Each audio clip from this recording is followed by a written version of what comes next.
que en su momento tuviste con Keiko Fujimori. ¿Cómo te sentiste tú cuando ves esta comitiva en la OEA y que nadie les atendió? Bueno, Pedro, gracias por la invitación y un saludo a todos los televidentes de Vez a nivel nacional.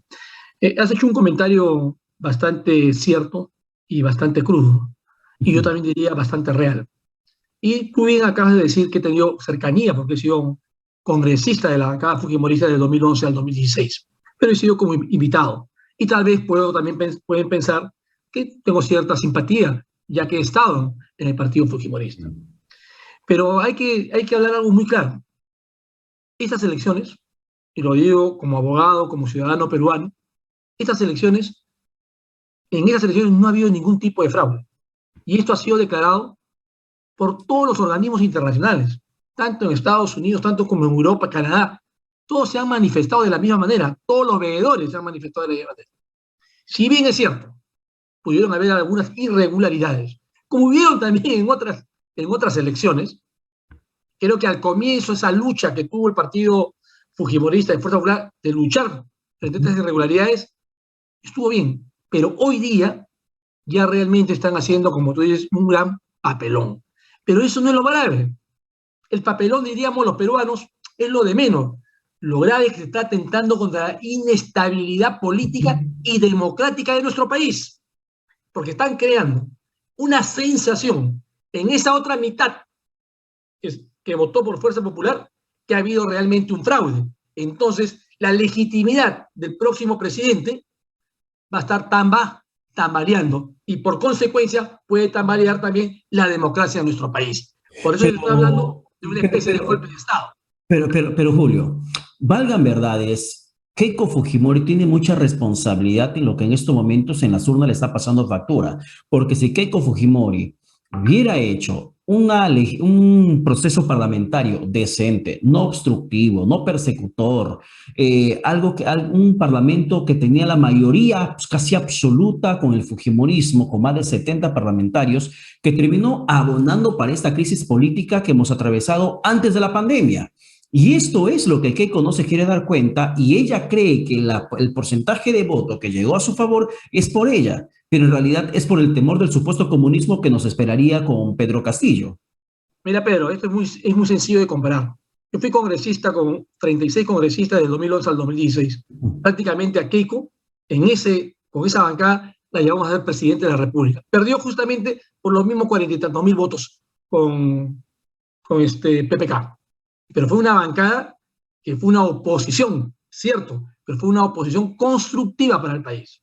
Sin embargo, del 2016 al 2020, al tener la fuerza total del Parlamento, con 73 congresistas, esa bancada nunca la llevó ni siquiera a la puerta de la presidencia de la República. Y hay que hablar la verdad, una bancada que fue una oposición, pero que yo diría destructiva, no beneficiosa para el país.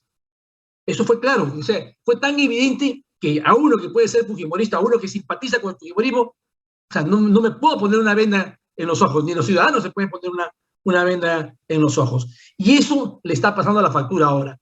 Ahora, Keiko, y creo que también lo saben los fujimoristas, no es que tenga el 50% de la votación, ella tiene con la justa el 12% que ha obtenido. De la Ese es primera más o vuelta. menos el voto duro de la primera vuelta que tiene el fujimorismo. Y ojo, que ese voto duro ha bajado, porque el voto duro del fujimorismo era más del 20%. Ese voto duro ahora ha bajado a 12%, pero Keiko ha sido una persona creo que yo correcta, ha pedido disculpas también al país, justamente por ese error de cómo se llevó la bancada en este 2011, del Ya, 2016 al ok, 2020. Ha Julio, pedido ya. disculpas. Keiko pidió disculpas. Perfecto, disculpas aceptadas. Ahora, ¿qué cosa tendría que hacer ella para evitar seguir polarizando en el país, dividiendo al país en el marco de un bicentenario que tendríamos que recibirlo unidos, como un solo puño en una nación que aspira a ser un país de primer mundo y no justamente viendo su clase política sacándose los ojos? ¿Cuál tendría que ser el rol de Keiko Fujimori? Mira, aquí no solamente ha sido el rol de Fuerza Popular, y hay que ver claro, ha sido el rol hasta de los medios de comunicación, especialmente los mermeleros. Y hay que hablar las cosas muy claras. Y las grandes empresas que hoy día están también tambaleando, sienta el profesor Castillo a hacer gobierno. Todo este gran grupo que ha sido digamos, organizado. Seguramente no ha sido orquestado por Keiko, sino las circunstancias los ha juntado, ¿no es cierto? Los ha juntado, le han metido al país un miedo, a los ciudadanos un miedo increíble, que este es comunista, que este es terrorista, que te va a quitar la propiedad, una serie de cosas.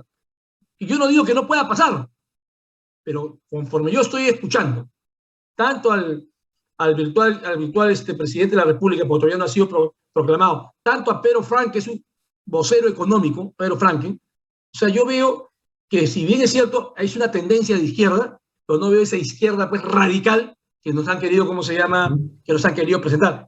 Pero acá hay que rescatar algo muy importante, Pedro.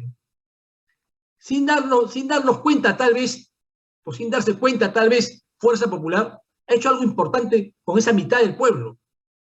Hoy día el pueblo sale a las calles, y al salir a las calles pacíficamente, levantando su voz en lo que cree que está mal, ten la seguridad que tampoco vamos a permitir, si entra el profesor Castillo y es proclamado presidente de la República esta próxima semana, que es más o menos a mediados del 15 de julio, no le vamos a permitir que vaya contra la propiedad privada, no le vamos a permitir que quite la libertad de expresión, no le vamos a permitir tantas cosas que hemos ganado en estos 200 años de ser independientes. Claro, pero Julio, eso tendría que ser... Salimos a reclamar, y eso también hay que rescatarlo, porque ya, hoy pero día la población claro, Julio, nunca ha salido, ahora sí sale. Te entienden ese punto, porque entonces el rol político de a los líderes que se puedan oponer a Pedro Castillo no tanto es calificarlo de terruco ni de comunista, sino ser fiscalizadores de lo que podría hacer su gobierno. En la vigilancia ciudadana, la vigilancia política de toda la sociedad y la fiscalización de los parlamentarios que van a tener el rol preponderante de poder saber qué es lo que se pretende hacer en el Parlamento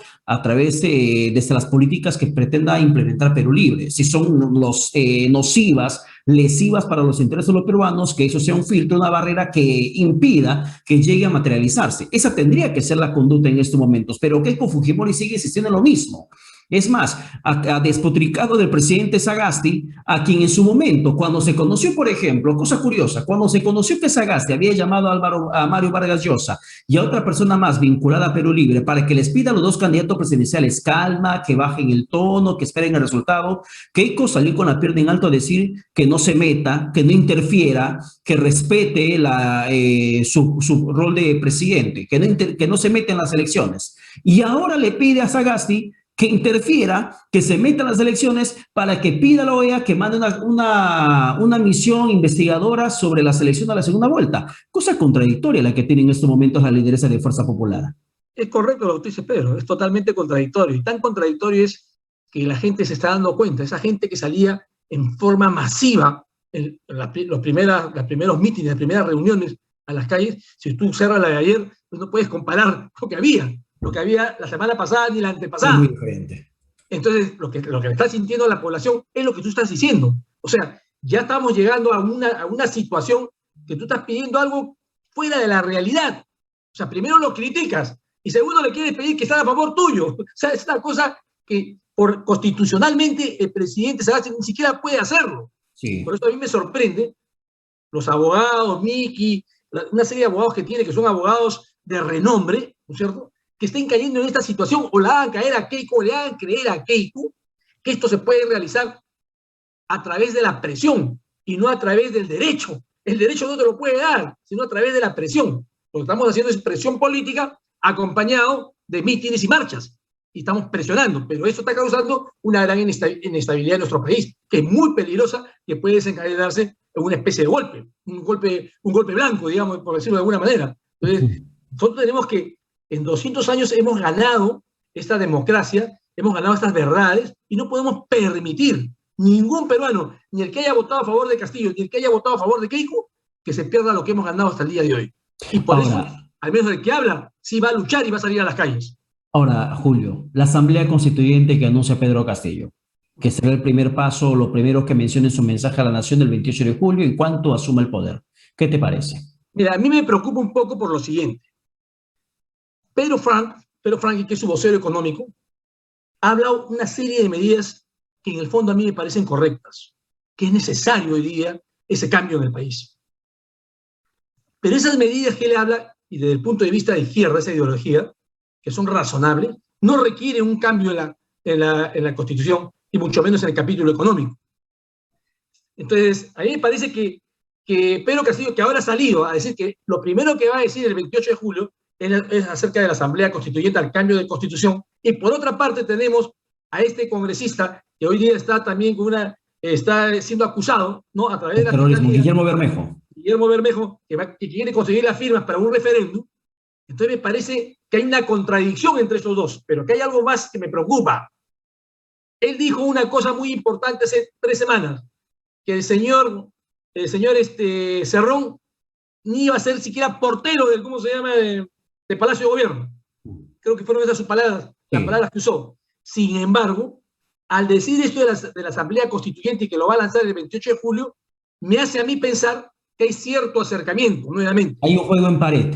Hay un juego en pared, por decirlo de alguna manera, que no es tan creíble las palabras que él dijo en un comienzo para alejarse de Cerrón, porque esto me hace a mí que hay un acercamiento, porque el único que piensa en esta forma clara y precisa es Cerrón y sus compinches. Pero a lo mejor, Julio, que ni siquiera hace falta un acercamiento porque nunca había división y que solamente ha sido parte de una estrategia política para que se pueda generar confianza en la gente que se resistía a votar por Castillo por el factor Cerrón. Y a mí se me hace que hacen un juego en pared porque en cierto modo termina siendo coincidencia del día cuando Guillermo Bermejo anuncia en conferencia de prensa la recolección de firmas para que pueda presentar la Asamblea Constituyente y horas después en Villa María del Triunfo, Pedro Castillo dice lo mismo pero que lo va a hacer en el Parlamento. ¿Dónde vendría el juego en pared? Porque primero, aquí sí existe un orden de factores. Acá no es cualquier cosa puede ser primero.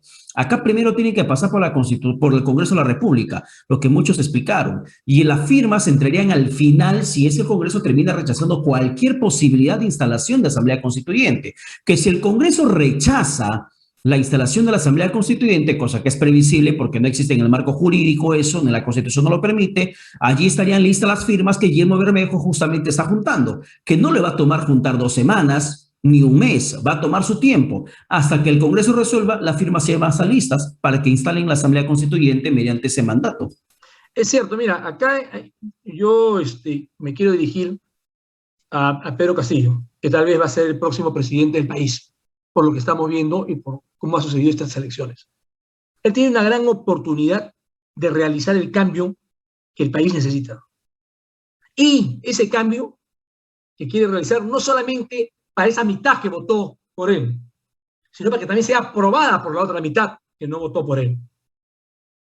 Él hizo algo importante, que logró de alguna manera, parece, frenar la subida del dólar, pedir la continuidad de Julio Velarde en el BCR.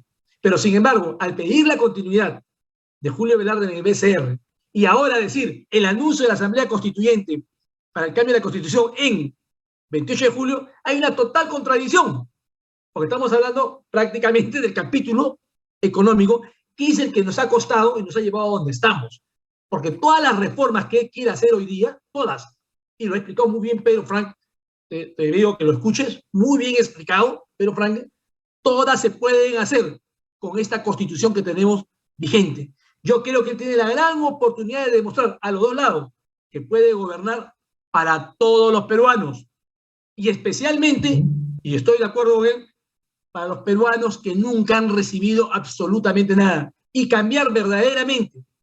Lo inició Toledo, que fue un fracaso esto de las regiones, de la descentralización, porque seguimos centralizados en Lima, porque sabemos que en el sur no llega, sabemos que en muchas partes del norte no llega, parte del oriente no llega.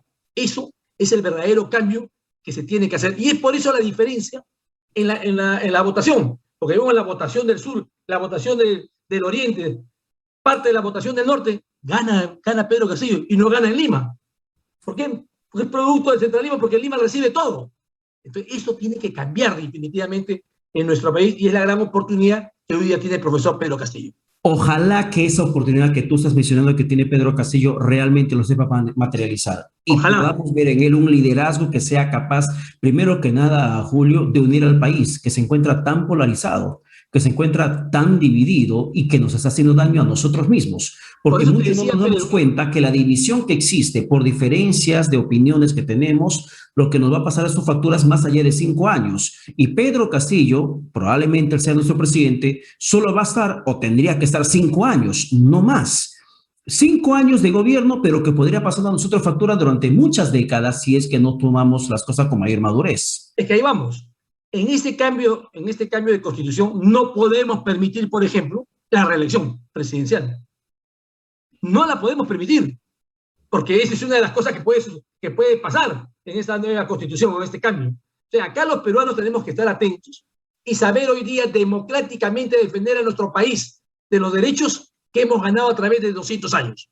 Hemos aprendido. Si el peruano, con unas 2, 3 marchas, ha podido sacar a un presidente, lo sacó a Merino, ahí te doy el ejemplo, ¿no es cierto? ¿Cómo no vamos a poder hacer la fuerza democráticamente y pacíficamente para exigir que ese cambio no debe ir? O sea, tenemos que salir a las calles. Creo que lo hemos aprendido en este corto periodo de menos de un mes, que todavía no pasa de la última elección. Ya va a ser un mes de acá 2 días. Yo creo que Dentro de es 2 la días va a gran ser un mes de oportunidad la que tiene segunda hoy día la vuelta. izquierda a través de Pedro Castillo, pero tiene que desligarse definitivamente, creo que de Cerrón, porque le está haciendo mucho daño. Porque él tiene que gobernar no solamente para la mitad que votó con él, sino para la otra mitad de peruanos. Tiene que gobernar para los 100% de peruanos hoy día en nuestro país. Bien, perfecto. Julio Gago, muchas gracias por la conversación. Que tengas buen domingo. Gracias a ti, Pedro.